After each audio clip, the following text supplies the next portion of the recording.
Yo, what's going on, guys? Matthew V. Haynes here, aka the Clockmaster. Right now I'm going to be reviewing for you, spoiler free of course, Teen Titans The Judas Contract.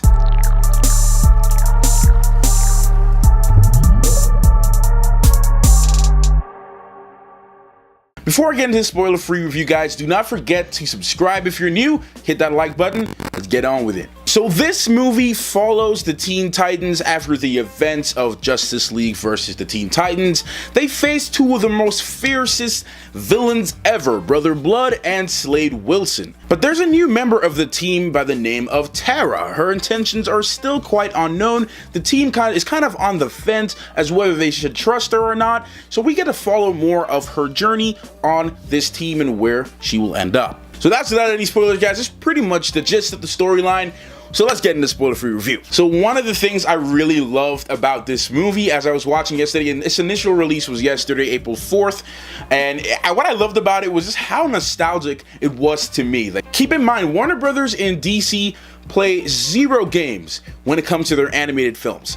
Their animated films are always 10 times, in my opinion, have always been 10 times better than their theatrical live-action versions. And with the exception of Batman Begins and a few other movies in between there, their animation movie never let down. As far as storytelling is concerned, this movie does a great job, just as all the other previous animated movies, Justice League Dark, Justice League War, Justice League versus the Teen Titans. All those movies were perfect, and this is kind of does the MCU thing.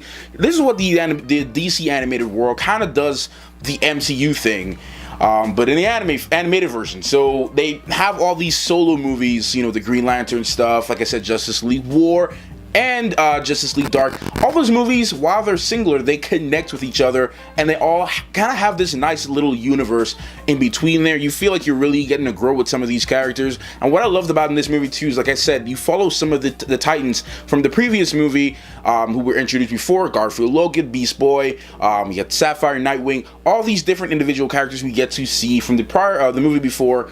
Get to see them evolve and continue on a story. So it's very nostalgic for me to see this, because just like the original show, it has a lot of these moments for people who grew up with the original Teen Titans show. And what I love about this movie as well was that it is not really made for people who watch Teen Titans Go, for example. I mean, you can say that, but this movie, I think, to me, was made for those hardcore Teen Titan fans from when at least for when I was a kid, who watched the original show. And this is kind of like a grown-up version of that show in a way, which leads me to say they had a lot of jokes and funny points and a lot of suggestive themes that they would not use. They would have never used this in the original TV show. And they kind of adultified a lot of the stuff. Not over the top, where it's like a lot of swearing, a lot of cursing, and it's not anything like that. I mean, as far as the themes are concerned and how the characters talk with each other, it's more of an adult, realistic type of way, and I really enjoy that they did that. What I love about this Robin is that Damian Wayne has been one of my favorite recent favorite DC characters in these animated movies. I love his attitude, I love his history, his background story. You know, being the son of Bruce Wayne and Talia, he's not one to mess with. You know, he's not like those other kids. You know, he's never really a kid. He barely smiles. I love that character, man. Literally a little Bruce Wayne, perfect leader for the team of the Teen Titans. Like I said, his presence in the Teen Titans is more, to me, more respected than it was when in the original TV show. Yeah, you respected Robin, but this Robin, Damian Wayne, is somebody you don't want to mess with. This guy is literally serious, always has the team at heart, always steps ahead of the game of everyone. And moving on to Terra, since we're talking about characters, this Terra, if you guys remember Terra from the original Teen Titans show, was this quirky, cute little teenage girl. Yes, this Terra is still the same type of girl, but she's more adult. I mean, this Terra is more, it's a serious one. Like this, I'm telling you guys, this movie, as I was watching it, I was so surprised with some of the themes they used in this movie. I was just watching some of the things, I was like, wow, they really went there with that. And keep in mind, the relationship that Terra kind of had with Slade Wilson in the show, they hinted certain things in this movie. I'm gonna leave it at that. So yeah, we're gonna continue. And then we have more of this exploration type thing with Coriander and Nightwing's relationship, who at the time when he first met Starfire was Robin. And what I like comparing that to the TV show is that the TV show, you saw Robin and you saw Starfire, and they were, you know, they were kids, they were teenagers. But this here, they showed, it's kind of like a continuation as to what happened after the Teen Titans.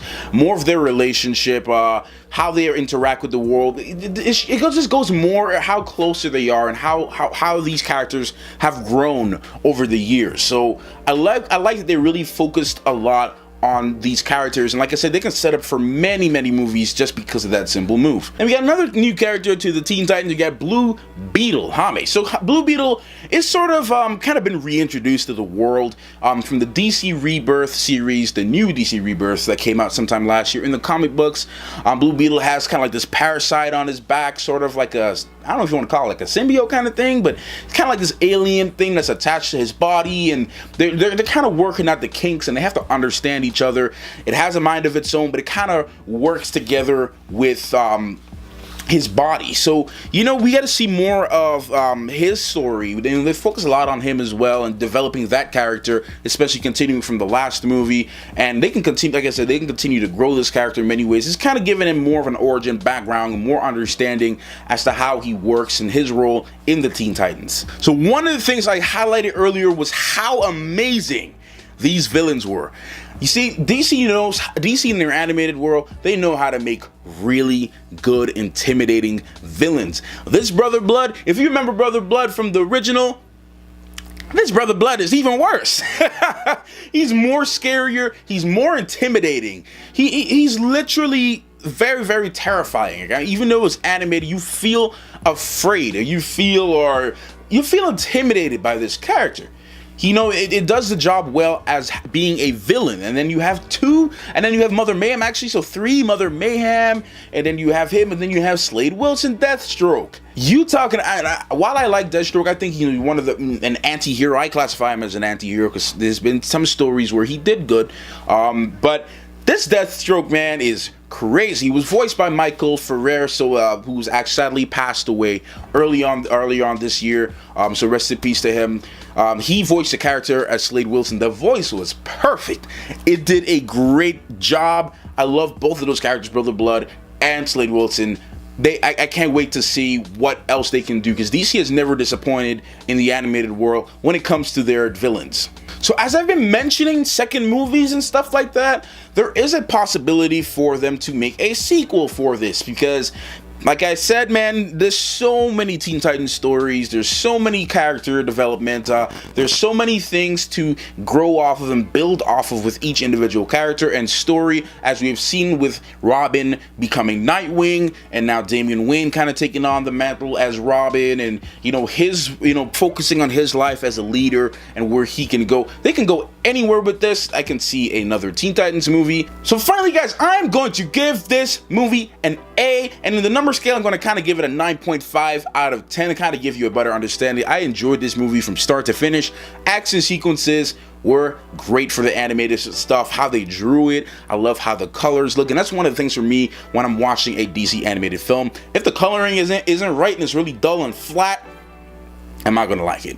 So the colorists and the pencilers and everyone who did a great job. DC, they keep doing a great job. I've always wanted Marvel to kind of do a similar thing like DC, but I guess I don't know if they don't want to go down the route as copying. I mean, they're kind of doing a similar thing because they have the Spider-Man, the Sinister Six, and all that kind of stuff on Disney XD. They got Guardians of the Galaxy on Disney XD. They had some Avengers stuff going on, so I can see them. You know, they kind of did the TV show route, but it was a little bit too PG for me. I want that, you know, that nice soft, maybe 17, 18-year-old PG-18, TV-18 type of vibe. You know, young adult kind of superhero movies, which I know they can do, but you know, Disney's kind of really family friendly when it comes to certain things. I'm not saying you got to be going around cussing all the time. I'm just talking about staying true to some of these characters, because sometimes a lot of these characters can be really violent. Some of them don't really have great endings or great lives, and DC is actually really not afraid to disclose a lot of that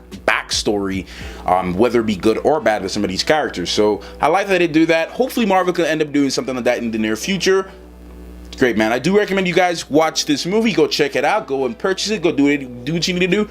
Watch this movie. Alrighty, guys. So if you have seen this movie, Teen Titans Judas Contract, let me know in the comment section down below your thoughts. Spoiler free, of course, because you don't want to spoil anything for these people, because we have the best conversations in the comment section down below, man. So if you've seen it, let me know down there. Subscribe, like, all that great stuff, man. I'll see you in the next video. I got a couple of video ideas planned. I'm not sure exactly what I'm going to release first. I got a music review to do for someone. It's a great album. I may do that. So I don't know what's going on. I got some Justice League stuff, some Marvel stuff, some Defenders things, a lot of shows, some movie reviews, Ghost in the Shell. I got a lot of things planned for this weekend, and I have a big announcement I'm going to be making before the April the 7th. All right, once again, guys, thank you for taking the time to watch this one. I'll see you in the next one. Clockmaster out.